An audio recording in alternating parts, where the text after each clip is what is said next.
الحمدللہ رب العالمین والعاقبۃ للمتقین والصلاة والسلام علی سید الانبیاء والمرسلین اما بعد فاعوذ باللہ من الشیطان الرجیم بسم اللہ الرحمن الرحیم۔ سامعین و سامعات، ناظرین و ناظرات، السلام علیکم ورحمۃ اللہ وبرکاتہ۔ ایک سوال یہ کیا گیا، کیا فوتگی والے گھر میں 3 دن تک چولہا جلانا جائز نہیں؟ کیا یہ الفاظ درست ہے یا غلط ہے؟ سن لیجئے، یہ الفاظ سراسر جھوٹ ہے اور جھوٹ پر مبنی ہے، یعنی غلط ہے۔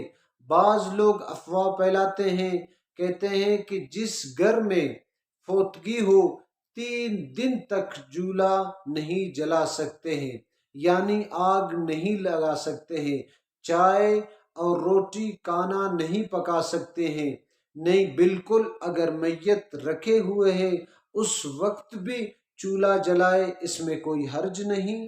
ہاں، فقہا اور بزرگوں نے یہی طریقہ اپنایا ہے کہ پہلے دن جو گھر میں فوتگی ہوا ہے وہ غم میں ہے، غم میں مبتلا ہے، ان کو پتہ نہیں چل رہا ہے کہ روٹی کا اور کھانے کا اور چائے کا، تو وہ قریبی عزیز و اقارب رشتہ دار یا پڑوس ہمسائے اگر وہ کر لے تو پھر بہتر اور ٹھیک ہے۔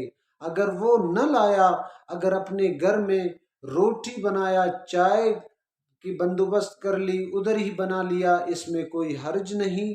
بعض لوگ یہ افواہ پھیلا رہے ہیں کہ بھائی 3 دن تک چولہا نہیں جلا سکتے ہیں، یہ شریعتاً جائز نہیں۔ اگر یہ افواہ پھیلاتے آنے والے نسل یہی سمجھیں گے کہ یہ شریعت کا حصہ ہے، وہ شریعت کا حصہ سمجھ کر اس پر عمل کریں گے تو خود بھی گناہ گار ہو جاؤ گے، آپ کی اولاد ہے، جو آنے والے نسل ہے وہ بھی گناہ گار ہوں گے اور گناہ گاروں کے ساتھ مبتلا ہوں گے۔ یعنی یہ جھوٹ ہے بالکل، یہ شریعت سے ٹکراؤ، ان سے کوئی شریعت کا تعلق نہیں، کہ یعنی کہ فقہا اور بزرگوں کا قول یہ ہے کہ 3 دن تک چولہا نہ چلائے، نہیں، بلکہ یہ الفاظ درست نہیں، بلکہ میت رکھے ہوئے ہیں اس وقت بھی چولہا جلائے یا روٹی کا اہتمام کرے، اس میں کوئی حرج نہیں، بنا سکتے ہیں۔ دعائے رب کریم سے ان باتوں پہ ہمیں عمل کرنے کی توفیق عطا فرمائے۔ وآخر الدعوانا الحمدللہ۔